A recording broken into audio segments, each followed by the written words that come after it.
محمد نبینا بنور ہدینا۔ محمد رسول اللہ صلی اللہ علیہ وسلم کی شخصیت کمالات کا مجموعہ ہے۔ آپ کی زندگی صرف آپ پر ایمان لانے والوں کے لیے نہیں، پوری انسانیت کے لیے زندگی گزارنے کا بہترین طریقہ ہے۔ آپ کے طریقے کو اصطلاح میں سنت کہا جاتا ہے۔ آپ کی سنتوں میں سے بڑی اہم سنت ہے میل ملاقات کی سنتیں۔ انسان جب کسی سے ملتے ہیں تو ملتے ہوئے جس مذہب جس دین پر ہوتے ہیں اس کے مطابق کوئی نہ کوئی الفاظ ادا کرتے ہیں۔ محمد صلی اللہ علیہ وسلم نے ہمیں جو طریقہ سکھایا وہ تمام امتوں کے مقابلے میں کتنا مختلف ہے۔ اب کی میل ملاقات کی سنتوں میں سے پہلی سنت سلام کرنا ہے۔ رسول اللہ صلی اللہ علیہ وسلم سے سوال کیا گیا، اسلام میں کون سا عمل سب سے بہتر ہے؟ تو آپ نے فرمایا، یہ کہ آپ کھانا کھلاؤ اور ہر جاننے اور نہ جاننے والوں کو سلام کرو۔ یہ بخاری اور مسلم کی روایت ہے۔ ایک شخص رسول اللہ کے پاس حاضر ہوا، اس نے کہا السلام علیکم۔ آپ نے اس کا جواب دیا، پھر وہ بیٹھ گیا۔ آپ نے فرمایا اس کے لیے 10 نیکیاں ہیں۔ پھر ایک اور آدمی آیا، اس نے کہا السلام علیکم ورحمۃ اللہ۔ تو آپ نے اس کا جواب دیا، پھر وہ بھی بیٹھ گیا۔ آپ نے فرمایا اس کے لیے 20 نیکیاں ہیں۔ پھر ایک اور آدمی آیا اور اس نے کہا السلام علیکم ورحمۃ اللہ وبرکاتہ۔ تو آپ نے اس کا جواب دیا، پھر وہ بھی بیٹھ گیا۔ آپ نے فرمایا اس کے لیے 30 نیکیاں ہیں۔ تو آپ اندازہ کیجئے جو سلام کرتا ہے وہ کتنا زیادہ اجر پاتا ہے، اور جو سلام نہیں کرتا تو وہ کیسے اجر کھو بیٹھتا ہے۔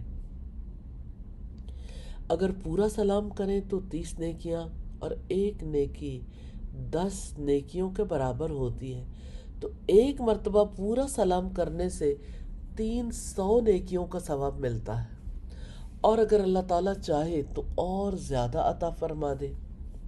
اس لیے سلام کا طریقہ اختیار کیجئے تاکہ زیادہ اجر و ثواب حاصل ہو۔ ایک مسلمان دن رات میں کتنی مرتبہ سلام کرتا ہے۔ جب گھر سے باہر نکلیں، کسی سے ملاقات ہو جائے، مسجد میں نمازیوں سے ملاقات ہوتی ہے، اسی طرح گھر میں داخل ہوتے ہوئے انسان سلام کرتا ہے، گھر سے نکلنے پر انسان سلام کرتا ہے۔ ہر بار پورا سلام کر کے کتنی زیادہ نیکیاں حاصل کی جا سکتی ہیں۔ جس طرح ہم ملاقات کے وقت سلام کرتے ہیں، اسی طرح جدائی کے وقت بھی پورا سلام کہنا سنت ہے۔ رسول اللہ صلی اللہ علیہ وسلم نے فرمایا، تم میں سے کوئی شخص جب کسی مجلس میں جائے تو سلام کرے، اور جب وہاں سے جانا چاہے تو بھی سلام کرے، کیونکہ ملاقات جدائی سے زیادہ سلام کا حق نہیں رکھتی۔ انسان اگر ہر نماز کے وقت سلام کا اہتمام کرے تو وہ دن اور رات میں 20 مرتبہ سلام کر سکتا ہے۔ 5 مرتبہ گھر سے جاتے ہوئے، 5 مرتبہ مسجد میں داخل ہوتے ہوئے، 5 مرتبہ مسجد سے نکلتے ہوئے، 5 مرتبہ گھر میں داخل ہوتے ہوئے۔ جب 24 گھنٹوں میں انسان کو کسی مقصد کے لیے گھر سے باہر جانا اور واپس آنا پڑتا ہے، کئی لوگوں سے ہم کلام ہونے کا موقع ملتا ہے، کتنے لوگوں سے آپ فون پہ بات چیت کرتے ہیں، پورا سلام کہہ کر زیادہ نیکیاں کما سکتے ہیں۔ یہ مل جل کی سنتوں میں سے پہلی سنت ہے۔ اسی طرح سے دوسری سنت ہے چہرے پر مسکراہٹ لانا۔ آپ سوچتے ہوں گے بھلا مسکرانا بھی کوئی ایسا عمل ہے؟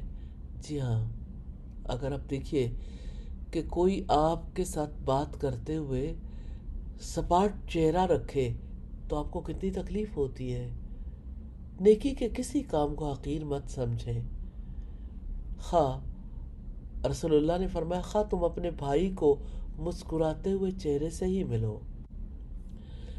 مسکرائیے اور اجر پائیے۔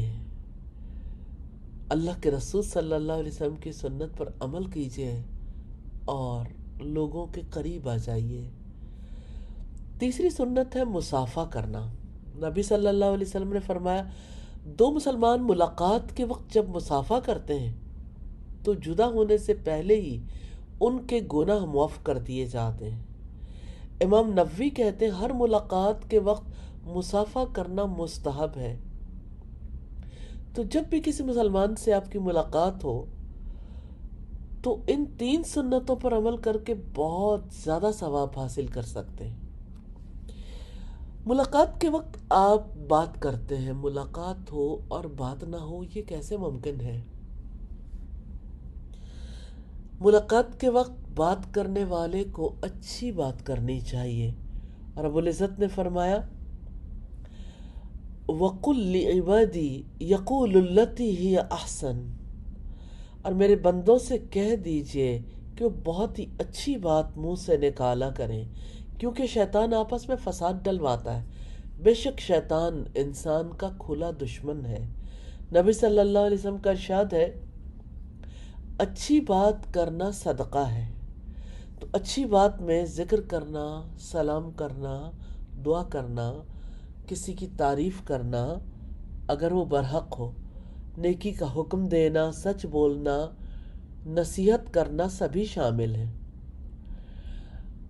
جب انسان کسی سے اچھی بات کرتا ہے تو وہ جادو کی طرح عمل کرتی ہے، اور کس طرح سے وہ راحت بن کے انسان تک لوٹ آتی ہے۔ کسی کی اچھی بات اس بات کی دلیل ہے کہ اس کا دل نور ایمان اور ہدایت سے بھرپور ہے۔ اس لیے ہمیں چاہیے کہ اچھی بات کرنے کو اپنی زندگی کا اوڑھنا بچھونا بنائیں، اور خاص طور پر اپنے قریبی حلقے میں، جیسے اپنے گھر والوں سے، اپنی اولاد سے، اپنے بیوی بچوں سے، اپنے پڑوسیوں سے، دوستوں سے، ماتحت ملازموں سے، ہر ایک سے اچھی بات کرنے کو معمول بنانا چاہیے۔ میل ملاقات کی سنتوں میں سے اہم سنت ہے مجلس سے اٹھ کر جاتے ہوئے دعا کرنا۔ سبحانک اللہم و بحمدک اشہد ان لا الہ الا انت استغفرک و اتوب الیک۔ یا اللہ تو پاک ہے، اپنی تعریف کے ساتھ ہے، میں گواہی دیتا ہوں کہ تیرے سوا کوئی سچا معبود نہیں، میں تجھ سے معافی چاہتا ہوں، تیری طرف رجوع کرتا ہوں۔ اس دعا کی فضیلت نبی صلی اللہ علیہ وسلم نے بیان کی کہ مجلس میں جو گناہ انسان سے سرزد ہوتے ہیں انہیں معاف کر دیا جاتا ہے۔ انسان دن رات کتنی مجلسوں میں شریک ہوتا ہے، اپنے گھر والوں کے ساتھ یا دوستوں کے ساتھ، جب کبھی کھانا کھاتے ہیں، جب کبھی ملاقات کرنے جاتے ہیں، کبھی کبھی کھڑے کھڑے بات چیت کر کے چلے جاتے ہیں، اور جب آپ اپنی ڈیوٹی پر ہوتے ہیں تو اپنے ساتھ کام کرنے والوں کے ساتھ، اسکول کالج یونیورسٹی میں ہوتے ہیں تو اپنے کلاس فیلوز کے ساتھ بات کرتے ہیں، جب گھر والوں کے ساتھ ہوتے ہیں تو ان کے ساتھ تبادلہ خیال کرتے ہیں، جب کسی کو ساتھ لے کر گاڑی میں جاتے ہیں یا کام پر جاتے ہیں تب بات چیت کرتے ہیں، جب کبھی کوئی اچھی مجلس میں شرکت کرنے کے لیے جاتا ہے اور دوسروں کے درمیان بیٹھتے ہیں۔ ان مجلسوں میں سے کتنی مجلسیں ہیں جن میں سے آپ اٹھتے ہوئے اجر کی تمنا رکھتے ہیں اور یہ دعا کر کے اٹھتے ہیں۔ اگر دعا کے معنی پر غور کریں گے تو دعا عظیم نظر آئے گی۔ انسان ان دعاؤں سے اپنا تعلق رب سے قائم رکھتا ہے، اس کی تعریف کرتا ہے، اسے عیبوں سے پاک ذات قرار دیتا ہے، اس کی وحدانیت کا اقرار کرتا ہے، کوتاہیوں پر معافی مانگتا ہے، توبہ کرتا ہے۔ کتنی عظیم دعا ہے جس میں توحید ہے، اللہ کی تعریف ہے اور گناہوں پر اظہار شرمندگی۔ حافظ ابن قیم کہتے ہیں، دوستوں کے ساتھ مل بیٹھنا 2 طرح کا ہوتا ہے۔ ایک تو وقت گزارنے کے لیے ہوتا ہے، اس میں فائدہ کم نقصان زیادہ ہوتا ہے، اور کم از کم نقصان یہ ہوتا ہے یہ دل کو فاسد اور وقت کو ضائع کرتا ہے۔ اور دوستوں کے ساتھ دوسری گیدرنگ ہوتی ہے حق بات کی وصیت کرنے اور نجات پانے کے اسباب پر ایک دوسرے سے تعاون کرنے کے لیے۔ یہ گیدرنگ سب سے زیادہ نفع بخش اور بڑی غنیمت ہوتی ہے۔ تو نبی صلی اللہ علیہ وسلم کی ہر سنت ہمارے لیے اللہ تعالیٰ کی طرف سے بہت بڑی رحمت ہے۔ تو یاد رکھیے گا، میل ملاقات کی سنتوں میں پہلی سنت سلام کرنا ہے، دوسری سنت چہرے پر مسکراہٹ لانا ہے، تیسری سنت مصافحہ کرنا ہے، چوتھی سنت اچھی بات کرنا ہے، اور پانچویں سنت مجلس سے اٹھتے ہوئے دعا کرنا۔ اللہ تعالیٰ سے دعا ہے ہمیں نبی صلی اللہ علیہ وسلم کی سنت کو فالو کرنے کی توفیق عطا فرمائے۔ آمین ثم آمین۔ سنت سے محبت کیجیے، زندگی سے محبت کیجیے، کامیابی سے محبت کیجیے۔ سنت سے محبت کیجیے، زندگی سے محبت کیجیے، کامیابی سے محبت کیجیے۔ محمد